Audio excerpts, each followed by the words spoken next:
Internet into the car is my technology. Every single car in the world from 2014 on is connected to internet, and that's my technology, and that's my patent, and that's my license. Any type of car you drive, I don't care what it is. Almost everything in the dash belongs to a technology we developed from 2005 to 2008.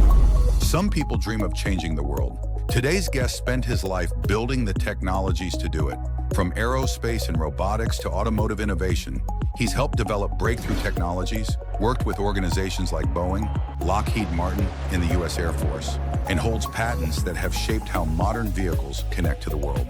Nejah is the CEO and System Solution Architect of SunMan Engineering, a company that develops advanced engineering solutions, breakthrough technologies, and next-generation products across multiple industries. In this conversation, we talk about innovation, product development, engineering leadership, building world-changing technology, and the mindset required to turn ambitious ideas into reality.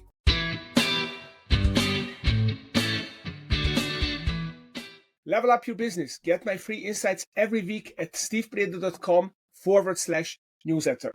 A good day, listener. Steve Breda here with the Management Blueprint podcast. And my guest today is Nejah, the CEO and System Solution Architect of SunMan Engineering, dedicated to providing customers with high quality, on-time engineering and on-budget solutions for their product development and prototyping needs.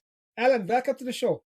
Yes, that is great. Great to have you on this show. And I'd like to ask you, my favorite first question is always, what is your personal why and how are you manifesting it in your business? So, Steve, first, I want to thank you for having me on your podcast. I really appreciate your time and interest. Of course. You know, as a kid, for whatever reason, I always wanted to have a aircraft manufacturing, something I always wanted to have. And I always wanted to be an astronaut. So as a matter of fact, I studied aerospace and mechanical engineering for dream of being astronauts, go fly and all that. So that's kind of something that it's still in my pocket and I wanted to do. From there, you know, it's kind of pushed me into this direction. And yeah, now I work with a number of different aerospace industry. I work with Air Force. I worked with, a number of, Lockheed Martin, Boeing, and all that. And I work in both space and aviation projects that really kind of bring my dream true. So still, I haven't gone to outer space yet, but still I have a little bit more time. Yeah. Elon Musk is promising 1 million people. His bonus is linked to putting 1 million people on Mars as their first colony. So, there may still be room there. They need a lot of us to go there, trust me. Well, actually, we're going to do a lot of activities on Moon first, and then from there, we're going to, I'm sure they're going to be looking for older people, older men, to do some tasks over there, and I'd be volunteer to go. You may be familiar with the Mars trilogy, the red Mars, blue Mars, green Mars. Mm-hmm. It talks about, people moving to the Mars and how they terraform it, and then they figure out how to extend life to 150, 200 years. So if that works out, then maybe there's another lifetime to be lived on Mars. Yeah, I definitely believe in that we end up living other planets for sure. I see that very, very clearly. This could be, 50 years plus that we actually get into a start being that moon is already started, right? We're going to be there next 5-10 years, trust me. So anyway, I'm very excited about that. Yes. Yeah, it is very exciting. What I'm looking for on this podcast, what it makes it kind of unique, is that I am a junkie for frameworks and mental models. So we are almost 400 episodes in, and every episode is a different mental model that our guest comes up with or shares. So you can think about something that helped you build your business, or maybe helped you develop your product, or how you maybe work with your engineers, or how you work with clients. So think about something that 3 to 5 steps or 3 to 5 aspects of a thing that will create. That's right. That's very clear to me. Those are the key things for any successful people. First of all, honestly, you have to be interested. You have to be in that mode. It's not like you cannot push somebody start building a building, actual, construction. If your mind is not into it, the very first thing is it's got to be you. That's number one, right? And it. Definitely organization is a very key factor for me, being organized, being detail oriented. That's something that it's super, super important. Planning is something that, planning, organization, it's something that is really, really makes a huge difference in whatever you do, right? And most importantly, integrity. I mean, that's number one. That's number one, number two, number three, number four, all of it. So integrity is all of it. No matter what you do, if there's no integrity, people go away from you. At the beginning, every business makes mistakes and they learn and so on. So, don't beat up yourself. It's okay. You make mistakes, learn from it, then don't do that again, right? Learn from it. So, yeah, I would say that for sure, three, at least if anything else comes to my mind, I definitely will share with you. But the most important thing is integrity, organization, and clear planning based on knowledge, not just, just planning for hell of it, but based on, you got to understand what you're doing. That's important. Mm-hmm. Integrity comes in personality, comes in quality of the work you do, comes in engineering you do, all that, right? Even the engineering you do, it's not only on the personal level that your integrity has got to be there, but even on the engineering level, your integrity has got to be there. Whatever you do, you got to make sure it's working.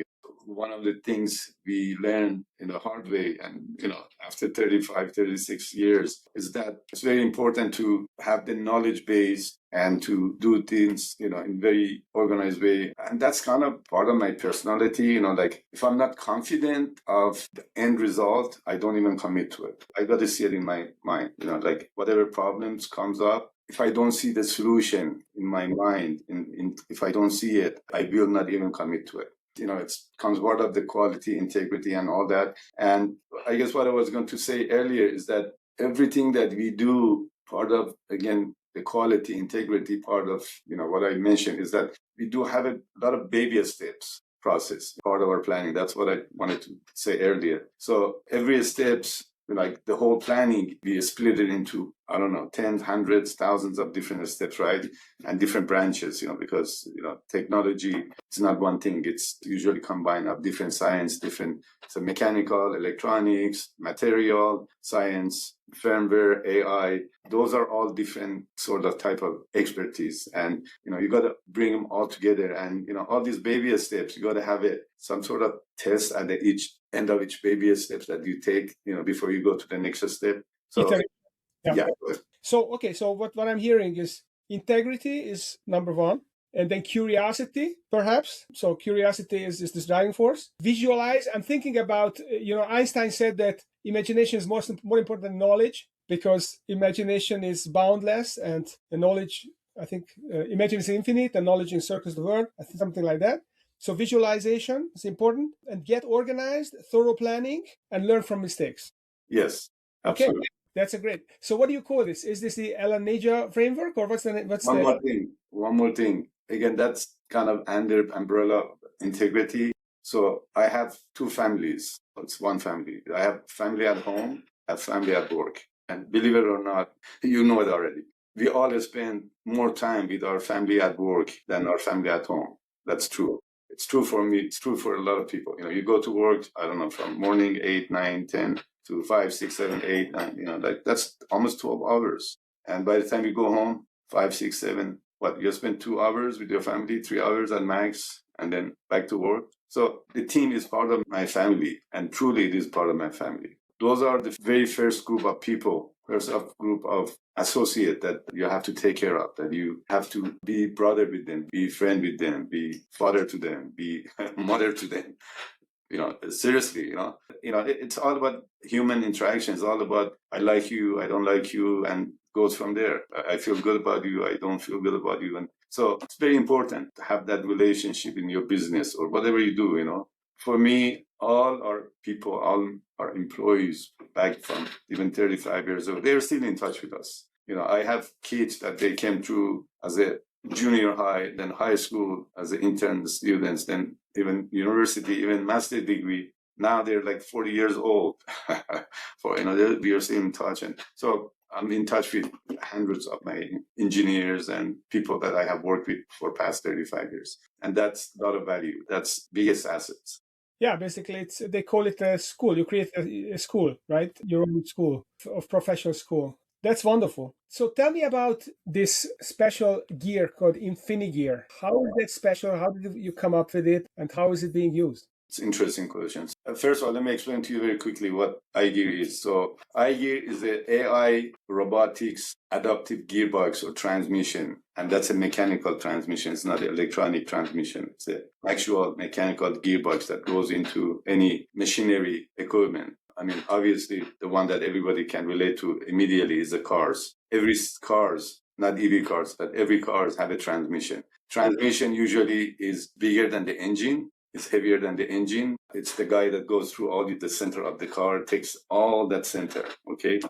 That's a transmission. It's big, it's heavy. By the way, it's amazing how it works. It's absolutely amazing how it works. You know, if anybody get into the transmission and see there's about 300 to 400 gears sets, gears there. There's about 6 or 7 clutches. There's about 3,000 to 4,000 parts in the standard transmission. So that's why it's so big, so heavy. The efficiency is so low because all these gears have to be interacting with each other. As a matter of fact, it actually slows you down, believe it or not. The transmission, actually, the efficiency is only 50%. So it's actually slows you down. But you have to have transmission in the car. If you have no transmission in the car, I'm talking about ICE cars, engine with the engine. There's no transmission. They're not even able to drive because engine have no initial power and no initial RPM. The AI transmission, the robotic transmission that I have invented and we have developed it over the past 5-7 years, since 2017 or 18, we've been working on it. A gearbox that has only 2 gears versus 200 to 300 gears. And it's a 1/4 or 1/5 of the size. And also, like your standard transmission has 5 or 6 or 7 or 8 gears in your car. This has unlimited gears. Okay, and it's AI, so it can see what's going on the road, what's the weather, all combination of if you're going to on the hill side, it's going to get already shift for you, so it saves energy. And so that's what we have developed. It's a robotic transmission that now we're talking to actually U.S. Army, and they have some interest. We are at very, very initial stage with them. And it's kind of difficult to bring it into the market because it's a safety factor and, there's a lot of requirements and tests have to go into it before we can actually get it on the trucks and cars. To summarize the benefit of the car, so if you put that transmission on the EV car, we can increase the range by 40%, which is huge. Like a company that can improve battery by 1%, they get millions of dollars thrown at it. Once we can prove that this is working and pass some tests and so on, it's going to be very huge. Wow. When do you expect this to happen? I'm hoping within the next 2 years. Hopefully, at the end of 2 years, we make it home and get it on the cars and trucks, commercialize it. Then you will turn into a unicorn, a big unicorn, right? Yeah. Again, EV cars, it's only one application. There's wind tunnels, there's tanks, there's boats, some of the aircraft, helicopters. Helicopters transmission is half of size of the helicopter itself. So the weight and everything. So if we can eliminate the weight and size, we can gain a lot. Especially, on vehicles, it makes a huge difference and all that. Wow, that's probably drones probably would benefit from it too. Yeah, it's mind-boggling. So what drives the growth in your business other than your inventions? So at SunMan Engineering, we have 2 arms. One arm, we provide engineering services and product architect and development to other companies, small companies, mid-sized companies, bigger companies like IBM, like Sony, like Samsung, like Apple. We have about 300-400 of those guys. And we also work with government agencies like Lockheed Martin, Boeing, Kaiser Electronics, just name few. And also we have some contracts directly with Army and with Navy in the past. And that's what we're trying to do now to gain some of those projects again. And InfiniGear, the iGear could be a project that, keep my finger crossed that we'll be working with US Army. So that's one arm for what we do. The other arm, we develop new technologies and then we develop it, we work on it and all that, and we license it or we let our clients utilize it in some of their projects in a partnership situation and so on. So you're a service as well as a product company? Yes, we are a system and product company. We consider a system product company. Yes. Yeah. Do you call this system integration? They used to call it in the IT world system integration when you had different systems and... We are more than system integrators. System integrators, they buy different technologies. Still is engineering, don't get me wrong. Yeah. So you have engineer to put everything. But what we do, we actually customize things from ground up. Sometimes we do integration because it's faster, it's easier, cheaper. Sometimes some of the components and some of the functionality could be integrated, but generally we customize from ground up every project that we do. And generally, for your information, we cater to aerospace, robotics, IoT. IoT, it's communication, all sort of wireless and different type of communication, Wi-Fi, 5G, Bluetooth, all sort of stuff, right? And also medical, so medical, robotics, aerospace, and IoT. And also semiconductor, which is semiconductor also serves to these different industries. So how is it possible? I mean, you have a relatively small team, right? With 15 people or so? 27, 28 people, yeah. 27, okay, sorry. So you have a small team. That's exactly the very first question you asked me. That's exactly how it affects and how it comes to picture. Being organized, I mean, we've done this so many times. It's like we make things so efficient because we have a plan already. Every project we do in concept, in reality, the project is the same thing. The process is the same. The application is different, but the process is the same. So going through that process and having a very reliable process that we have in place and we follow very religiously makes us super, super efficient. And also being small, we don't have to go to a number of different, everything comes to one or two person and, gets approved and we get it going, everything happens same day, not the next day here. Are you involved in every project? Fortunately and unfortunately, I'm involved in every project. And one of my goals is to eventually, I wanted to kind of focus on fewer projects so I'd be more effective and efficient. So that's one of my goals for the next few years. InfiniGear is one of them, and we're also working on another project. It's for healthcare, it's for elderly and infants. So eventually it's going to be a robot, but right now we're making, so this device is the brain of the robot. So it gets to know the person, it gets to know the habits, gets to know everything about the person, about families, about their health, about how they behave. We can remind them of different things. We can assist them with different things. We can watch them. We can emotionally work with them. There's so many different applications that we're working on now. We can even do preventive diagnostics. What preventive diagnostic is that before the patient or the person gets sick or have some sort of diseases, we actually can identify it before that happens.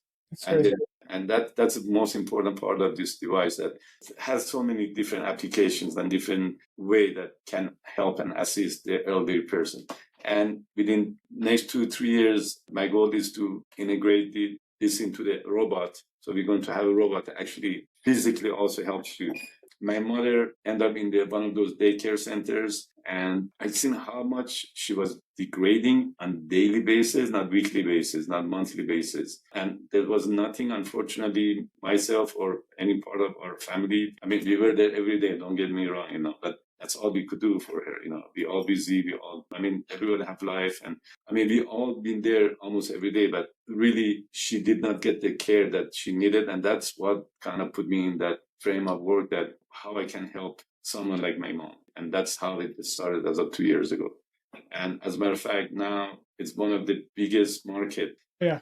It's the biggest. So that's fascinating. So how can you have so mental bandwidth so that you can cover in different industries, you can go deep in different industries and innovate and invent stuff? How does that even happen?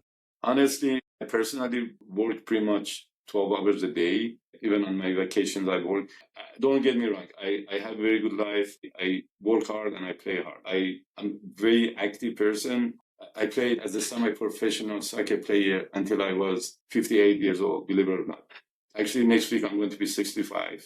I still can play. I still can go and I compete with 25, 30 years old kids there. And I still do good, I think. So I keep myself in very good shape. I do mountain biking. I do about 10 to 15 hours of heavy duty exercising on a weekly basis. And that's kind of balance what I'm doing. To answer your questions, yes, it's too much. But yeah, we have to spend more time. There is no magic about that. So it's sometimes it gets too much. But yeah, I like what I'm doing. So I enjoy what I'm doing. Yeah, it shows. Elon Musk is an example also of being able to run 6 big companies or different areas, being a groundbreaker. That you're doing something very similar. You are breaking ground in different industries.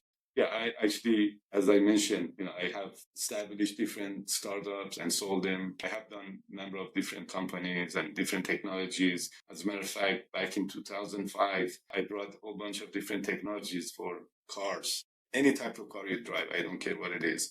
Almost everything in the dash belongs to the technology we developed it from 2005 to 2008. There's some videos and there are some stuff on my LinkedIn. I invite people or yourself to look into it. Stuff we did back then, 2005. iPhone just came out 2007. We came out between 2005 and 2008. Back then we had Genie. They have Alexa now. They have, I don't know, everybody have some name. Yeah. We actually Genie. Genie would talk to you. I mean, I'm not just saying it. Please go watch the videos. We have it. So you just talk to the car and the car does everything for you. So we came up with the device that initially you could install it as an aftermarket stereo into the car. And basically it would connect all the sensors in the car to outside world. This is the very first time. As a matter of fact, Internet into the car is my technology. Every single car in the world from 2014 on is connected to Internet. And that's my technology and that's my patent and that's my license. Of course, I'm not getting much money for it. Unfortunately, I've been kind of robbed on that, but at least I can brag about it that, that's our technology. So yeah, we brought a whole bunch of my vision was back then to make the car enough robust that can drive without a driver. That's happening now.